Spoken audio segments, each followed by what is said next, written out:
So for this week, we're going to touch on Doctrine and Covenants, section 29, and I've subtitled it Agency, Power, and Choice. And we're going to look at a particular verse, verse 27, which I believe encompasses the purpose of the gospel. I think if we understand this concept of agency, we will understand what the gospel is all about.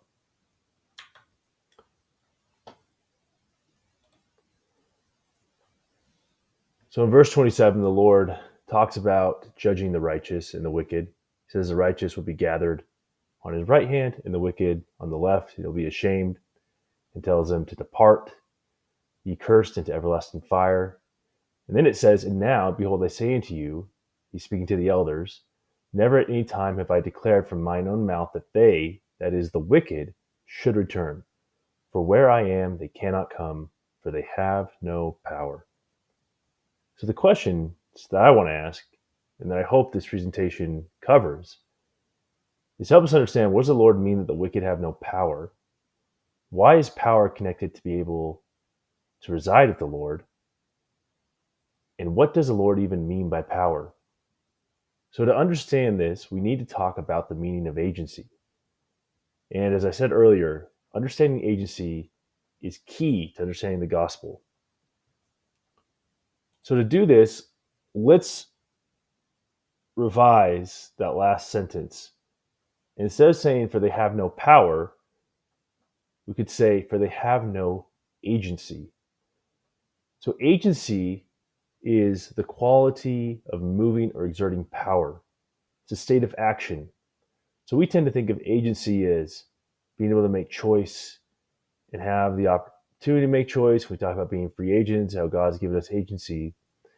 And that's an accurate, but it's not a complete definition. The word agency means more than we think. And it's refers to, at least in 1828, when the Book of Mormon, or when the Doctrine and Covenants, was being documented, agency referred to this power. So when the Lord is talking about power, it's likely that people reading this time could have understood that to mean agency as well. And so agency is a state of power. When we have agency, we have power. And there are degrees of agency. There's low to medium to high. It's a spectrum, so to speak. But it's all about the power we have in shaping the world. So my best definition for agency is the power or ability to act to bring about one's purposes and designs. It's still not the best definition. I'm working on a better one. But for our purposes right now, I think this helps. So really, agency is about our ability to be a cause in the world, to influence and act upon the world. Instead to be acted by the world, we are acting upon it. We are imposing, it's probably a stronger word, but that's the best word I can think of at this time. We're imposing our will, so to speak, into the world and making, acting and bringing it about. So an example of an agent, well, I mean, you can even look at what's happening with this video right now is I'm choosing to share an idea to get people to advance. And so I have taken the time to produce and promote this idea forward into the world so that people can apply and utilize it. So it's an active force in the world in some way, in some sense. Not saying it's going to completely change everything in the world, but this video does a little bit to bring a cause into the world, to move things forward. Hopefully that's clear. So agency is a power because it leads to freedom and liberty. The higher degree of agency, the freer we are, because the more we're able to do. God is the most free. He possesses the highest degree of agency. God is the most free because he possesses the highest degree of agency. And that means he's able to bring about his purposes and designs. Whenever God sets out to do something, it will be accomplished. And how many people can say that that's the same for them, that what they seek to do and set out will be accomplished. That's what makes God really who he is he is an exalted man who understands laws of cause and effect, and he knows what causes bring about the effects he desires, and so he is able to absolutely be the moving force in the world to implement his will and purposes into it. So, to understand how to have agency, we need to understand the components of agency. And agency requires action and knowledge. So, action and to act, we need to act comes from the ability through choices. So, we are able to act through the choices that are presented to us. Knowledge determines, influences the types of choices we make. So this might be confusing and a little abstract. Hang on. I'm going to walk us through it. Just bear with me. So, when it comes to action, we should ask ourselves, what causes us to act? What's the thing that moves us forward? And what you'll find is that both in a temporal sphere and a spiritual realm, or spiritual sphere, spiritual choices or spiritual matters, it's choice. It's the ability to make a choice which propels us forward. And what creates this choice is opposition. This is why in 2 Nephi 2, Lehi teaches that for it must needs be that there is an opposition in all things. Now, we tend to think of opposition as challenges or trials, and that is accurate. But it's a broader thing to mean just any opposition, any alternative, two choices, or three choices, or four. It doesn't have to just be one or the other, but at least has to be an opposite choice to another choice. Because then by creating that distinction, juxtaposition, there is out of those two choices, there's a better choice, and the better choice is the good choice. So if you have only two options, and this goes to Adam and Eve, they had two options. They had the tree of life and the tree of knowledge. They were told not to eat from the tree of knowledge, and they chose to do so. But by doing that, they had two options placed in front of them. And they had an opportunity to make the best choice, was to not eat the fruit from the tree and to wait upon God, or they could have eaten it. And they made the bad choice. And so in order to act, we have to have those choices, because those choices determine what our action will be, the nature of the action, the goodness of the action. The goodness of the choice. No, the goodness of the action. That's right. Determines the goodness of the action. And so this is what it says in the scriptures, that we are to be enticed by one or the other. It says, the Lord God gave unto man that he should act for himself. And how does he act?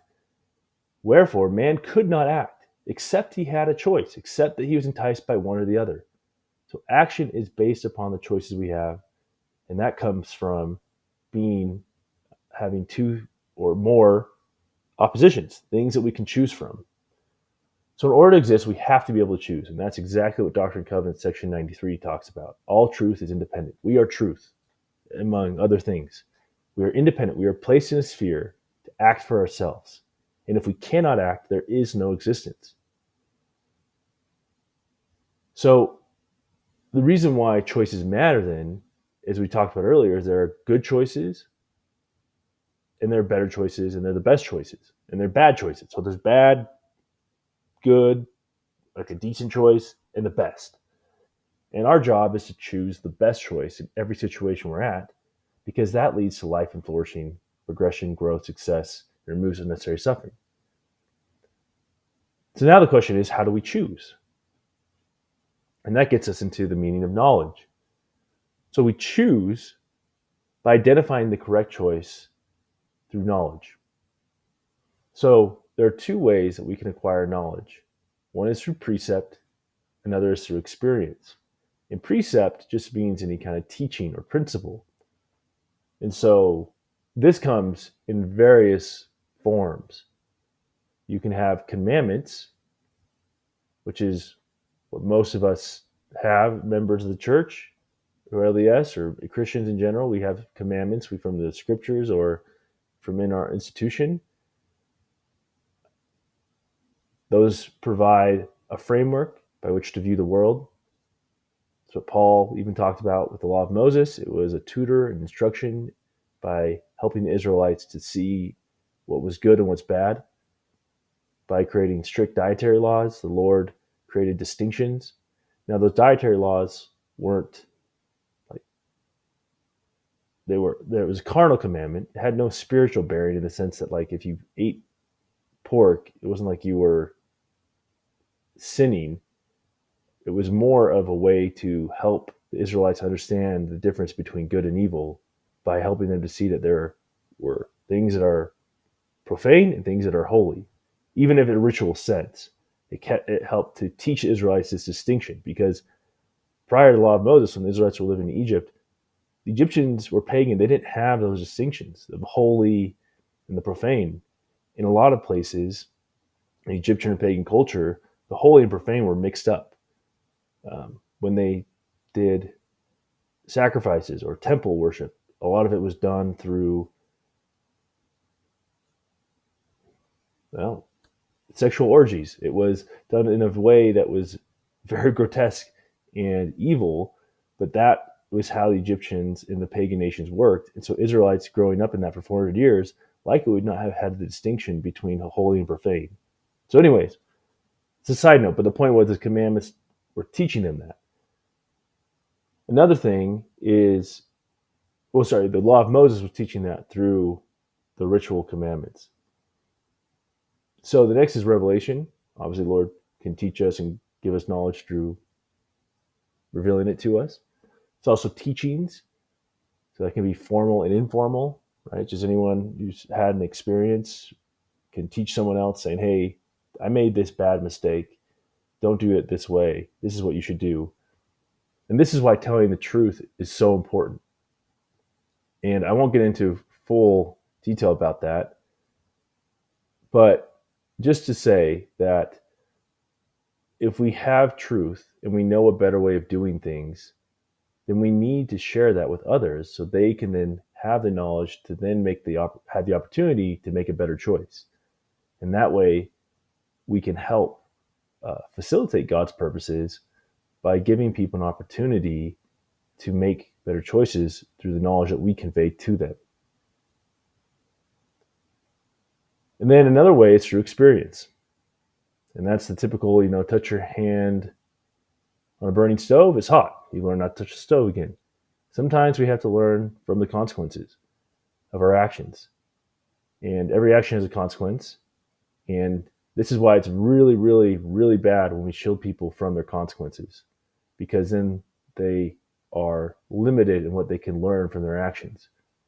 And so I've talked about it a few times, but when you have government programs that pad poor decisions, such as job choices through welfare or a minimum wage, where people who are very low skilled believe themselves to earn more money than they should, then it hurts their ability to recognize the low value they actually provide, because they think that, well, I'm entitled to $25 an hour just because I'm human and I show up to work sometimes even, right? Just because I'm American, I deserve this much money.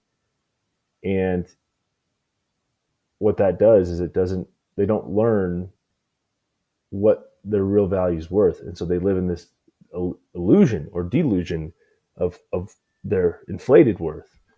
And this happens in other ways as well, right? I mean, this is all throughout society. There are ways, and even with parents, this is super crucial. As parents, it's what's very, very important that we discipline our kids, teach them the consequences of their actions so they can learn and make better choices. When you shield them from the consequences, they don't realize that the choice is bad, because the way you know a choice is bad, and this is what the scripture says, the bitter fruit. Right? So you make a choice. Is the fruit bitter? Is it, or is it good? And so the question is, was the consequence? Did it hurt? Was it painful? Then if it was, then it was a bad choice. And now you know not to make that choice again. So we see this in the Doctrine and Covenants when the church or saints made a bad choice, or especially Joseph Smith, the elders, sometimes the Lord would just remove his spirit and let them feel the result of that action. I mean, that was exactly what happened with the lost manuscripts. Is the Lord removed his spirit and allowed Joseph to fully experience the consequences of his actions by removing his providence, by the Lord removing his providence, his guidance over Joseph. So Joseph felt that deep hole and realized that what I did was really, really bad. And had the Lord not done that, Joseph Smith would not have probably realized the severity of his actions. And so it's super important that when it comes to teaching people, one of the ways we can teach and bestow knowledge is by letting people experience the consequences of their actions. It's one of the best ways. So what happens then is we have two different ways of gathering knowledge, and that creates a storehouse or a model of information that we then derive from to discern the right choice. So again, I talked about earlier the law of Moses and using the strict rules, routines, training the people up in discernment. That's really what the law of Moses was about, and that's why it's such a beautiful law in its sense. It's not perfect, but it is good in how it was used for its time and situation. Was because it again was teaching the Israelites how to distinguish between good and evil by teaching them that there's a difference, even if it was artificial, even if there really is no inherent evil to pork. Creating the distinction started to teach the Israelites that there are good choices and bad choices. There are profane things and holy things, and that they are to always choose the holy. Uh, Another way is, as I said, a mental model of goodness. So this goes to the idea of putting on the name of Christ. To put on the name of Christ is to like put on a shirt or a tunic. Back in the time of Jesus, which is when Paul uses this term, and the tunic, I believe, was the interior, so it would have been the thing that you always carry with. That's why this idea of clothing is really powerful, because back then you had like an outer, and then I think your tunic was the inner clothing that you always wore. It was like part of you, and so to put on Christ is to put on his image, to carry that always with you. And what does that mean? To put on his character, to put on what he would do in our place, right? There's a whole thing. What would Jesus do? That's what it means to put on the name of Christ. It's to use the character of Jesus as a model for how to act. And if we do that, we then start to think like he would, and then start making choices like he would. And I also mentioned this Plutarch Lives. So this is an interesting book. It consists of biographies, I believe, of Roman soldiers or Roman people, or maybe even, or maybe, excuse me, it might even just be biographies of people in general. So, anyways, why this matters is that people like George Washington and other famous leaders, I even think Napoleon, I could be mistaken on that, but a lot of really famous people relied on this book because what it did is it provided biographies of people then that created a framework or a model for other people to live their lives by. And it was widely popular for a long time because it gave a framework to other people on how to live. It might not be the same way of Jesus, but it's a better way of living than without having it, because you had models of behavior of more virtuous or more, you had a model of virtuous characteristics, let's put it that way. And so people who read Plutarch Lives would then use that as a model for their lives, and therefore increase and optimize their ability to make good choices. So this ultimately gets to the idea of doing our best. And this is why doing our best is super, super important, because doing our best in every situation optimizes our ability to make the right choice for our circumstance.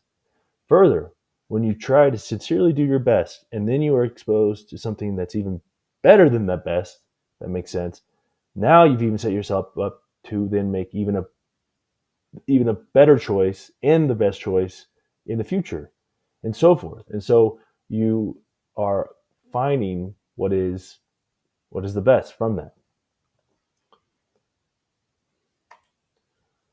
So this idea of knowledge and ensuring that we have the right knowledge is why false teachings are so bad, because false teachings prevent us from, either fully or in part, from seeing the right choice. This is what Doctrine and Covenants section 93 talks about. The wicked one, Satan, takes away light and truth. How? Because of the tradition of their fathers. So we see with the Lamanites and their belief that they were wronged by Nephi, and it cascaded into allowance of deleterious decisions. King Lamoni believed killing the serpents was okay, and it wasn't until he came across Ammon that his conscience was pricked and realized that that wasn't right.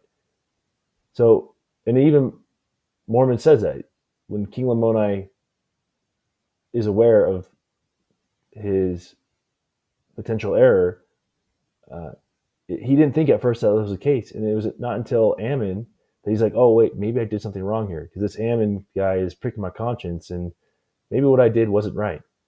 But King Lamoni didn't know that at the time, and that's why, his judgment, or why probably more mercy was able to be bestowed, because he honestly, he believed he was doing what was right. But that gets to that point. If we live in a false tradition, our meaning of the best choices is distorted, and therefore, when we think we're making the right choice, we're not. And again, we see this with wicked leaders and how they cause Israelites to turn to idolatry, or Nephites turn to materialism. Well, more of the wicked leaders with Israelites. Nephites generally had righteous leaders, at least the chief judge. So that was fortunate for them. But laws and customs as well shape the way that we view the choices, and they influence the type of choices we make. And so it also explains this principle why humility is so important, because the humble ones are the ones willing to be shown their blind spots. That's what the Lord requires us. That's why he asks us to be humble, is so he can show us the better choice. And by making the better choice, we increase our ability to be higher agents, because we now have more power to influence and impact the world. So let's turn now to verse 29. Let's bring it all together now. What does all this have to do with verse 29? Simply, the reason why the wicked cannot go to where the Lord is because they lack the degree of agency to get there. To dwell with the Lord, we have to ascend the mountain of the Lord. But remember, atop the mountain is a union of chaos and order. And there's a picture here of a mountain, but I'm saying that's Mount Sinai. And when the scriptures describe Mount Sinai, when the Lord appears, it is thunder, smoke, fire. Just kind of what you're seeing there. It is this absolute union of chaos and order. And the only person that was able to make it was Moses, because the other Israelites were too afraid. And so to get to the top requires that we abide in that condition, that we're able to live in that condition where there is chaos and order at the same time. And this comes from forming the correct beliefs, and those beliefs will allow us to endure without being overcome. And agency is what gives us the ability to form those beliefs. And that is what high agency would be, is that those who have high agency are able to use reality for their purposes and are not overcome by it. If we don't have the correct beliefs, then the existence of reality, the truths of reality, will be too much and will overwhelm us like a flood. And again, there's a reason why the scriptures describe truth like a flood, because it can be. If you're overwhelmed with the truth is too much, you're overwhelmed by it, just like you would with a flood. So this is really important, because this is Orson Pratt teaching this idea about discernment, is that discernment is not just for the temporal realm, but it's a part of our whole entire life. And so if we don't learn to discern now, if we don't learn how to be agents now, then we become subject to other people, to evil spirits in the next life. And that's what the captivity of hell is. So Orson Pratt teaches the whole spirit world in the lower orders is full of deception. And the same being who gives them revelation here will hold mastery over them there and will control them. That's the captivity of hell. You're captive because you don't have the information to get out of your situation. And because you don't have the information, someone else has more power over you because they have that. They know something you don't know, right? It's kind of, in some ways, when we rely on the government, that's sort of hell, because we are giving up our ability to be agents, where we give up our ability to try to change a situation, and we're relying on someone else. But if we're relying on them, then they have the power because they then have the knowledge. We're trusting them, and then they can do what they want. And that's exactly what's going to happen in the next life for those who don't know how to discern, is they'll be subject to some other power who has greater knowledge than they do, and that power will keep them from progressing. They will remain who they are, and reality will overcome them, and Satan will destroy them. And that's exactly what Orson Pratt says, that they will be overcome and Satan will destroy them unless they repent. So, in closing out, this idea of agency is, in my mind, and I want to make the case for, is the Lord's yoke. Seeking after high agency is what it means to take the Lord's yoke upon us. It is not easy. It requires sacrifice. It requires constantly scanning for the best choice. It requires constantly evaluating the choices we make.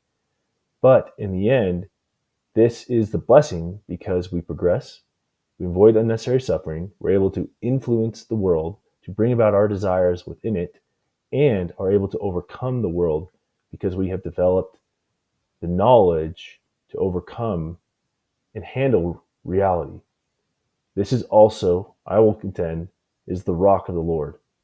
And that makes sense because if you build up and you possess the knowledge, you create a storehouse of information, when the floods come, remember, floods can also be truth, you're not shaken because you have the correct framework to view that knowledge.